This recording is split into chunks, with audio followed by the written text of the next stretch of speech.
Assalamualaikum warahmatullahi wabarakatuh. Perkenalkan, nama saya Rianto. Saya dari kelas F. Pada kesempatan kali ini saya akan mempresentasikan tentang analisis mengenai genosida Rohingya di Myanmar dan bagaimana mekanisme hukum internasional seperti ICC dan ICJ menangani kasus tersebut, terutama terkait prinsip komplementari dan tanggung jawab negara. Nah, pertama, latar belakang kasus Rohingya ini. Nah, sejak pada tahun 2017, militer Myanmar atau Tatmadaw melakukan operasi besar terhadap etnis Rohingya di Rakhine. Nah, terjadi pembunuhan massal, pemerkosaan, pembakaran desa, pengusiran lebih dari 700.000 warga Rohingya ke Bangladesh.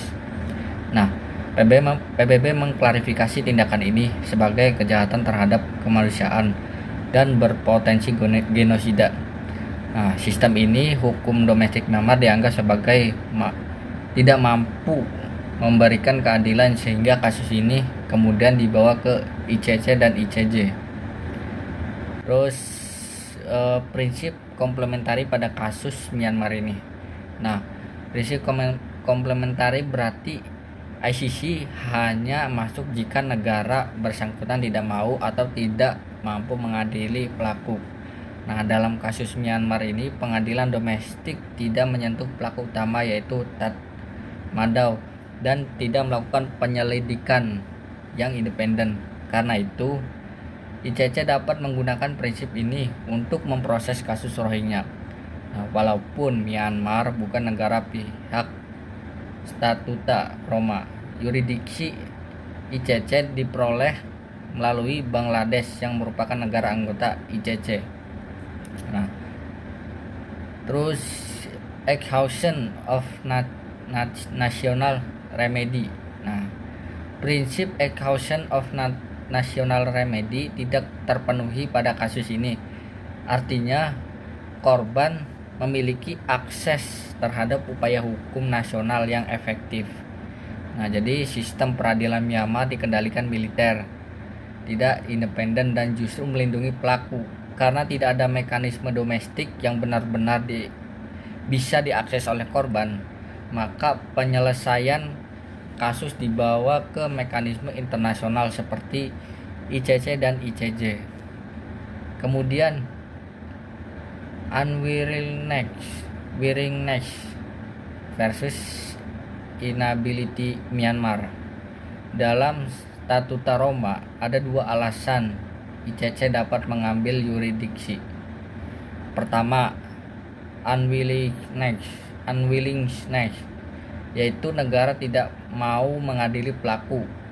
Nah, jadi ini terlihat pada Myanmar karena pemerintah membela militernya dan menolak menyebut tindakan mereka sebagai pelanggaran HAM. Kedua, inability, yaitu negara tidak mampu mengadili secara independen. Pengadilan Myanmar tidak bebas dari kontrol militer, sehingga Myanmar memenuhi kedua-duanya, tidak mau dan tidak mampu. Kemudian perbedaan ICJ dan ICC. ICJ dan ICC punya fungsi yang berbeda. ICC mengadili negara.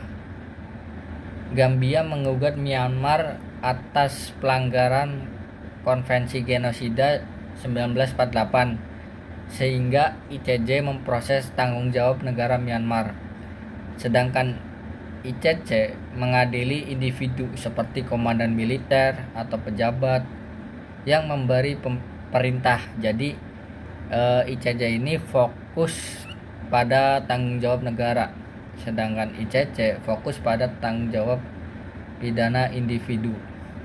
Terus kemudian tanggung jawab negara dan individu.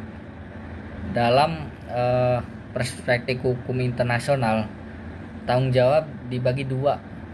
Pertama, tanggung jawab kolektif atau state responsibility, yaitu Myanmar sebagai negara yang bertanggung jawab atas tindakan aparatnya. Kedua, tanggung jawab individu, yaitu para pemimpin Tatmadaw dan pejabat yang terlibat dalam dapat dipidana melalui ICC. Jadi negara dan pelaku individu sama-sama dapat dimintai pertanggungjawaban. Kemudian peran Komnas Perempuan. Komnas Perempuan memiliki peran penting dalam memantau kondisi perempuan Rohingya, terutama di Aceh. Komnas menemukan adanya kekerasan seksual, diskriminasi status stateles yang membuat perempuan Rohingya sangat rentan. Temuan ini memperkuat bukti bahwa kejahatan yang terjadi bersifat sistematis dan merupakan pelanggaran HAM berat. Jadi kesimpulannya, kasus Rohingya menunjukkan adanya pelanggaran HAM berat maksudnya, termasuk genosida dan kejahatan terhadap kemanusiaan. Prinsip complementary unwillingness dan inability menjelaskan mengapa ICC dapat mengambil yurisdiksi sedangkan ICJ memproses tanggung jawab Myanmar sebagai negara. Jadi upaya internasional harus didorong agar korban, terutama perempuan, memperoleh keadilan dan pemulihan. Sekian presentasi saya, terima kasih.